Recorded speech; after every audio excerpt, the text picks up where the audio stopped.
बीडच्या टाकळीतील विलास घुले हत्या प्रकरणात एसआयटी गठीत करण्यात आली।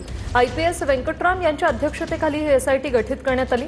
या प्रकरणाचा तपास एसआयटीकडे वर्ग करण्यात आलेला आहे। तपास सध्या सुरू आहे। सर्व 9 आरोपी अटकेत आहेत आणि पुरवणी जबाबामध्ये खासदार बजरंग सोनवणे यांच्या पुत्राचं नाव घेण्यात आलं आणि त्याचा देखील तपास केला जातोय।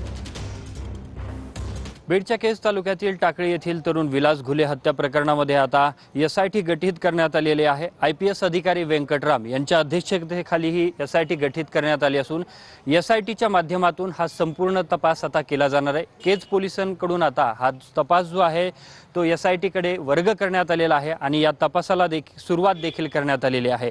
यामध्ये बीडचे खासदार बजरंग सोनवणे यांच्या पुत्रावरती आरोप करत पुरवणी जबाबामध्ये त्यांचं नाव घेण्यात आलेलं आहे। सौरव सोनवणे यांच्या नावाच्या अनुषंगाने त्या दिशेने देखील एसआयटी तपास करणार आहे। या संपूर्ण प्रकरणामध्ये नेमकं काय सत्य समोर येतं हे पाहणं देखील महत्त्वाचं असणार आहे। मात्र आता एसआयटी गठीत करण्यात आली असून एसआयटीच्या माध्यमातून या तपासाला सुरुवात देखील करण्यात आली आहे। कॅमेरा पर्सन अमित आडेसह मी अशोक काळकुटे, TV9 मराठी, बीड।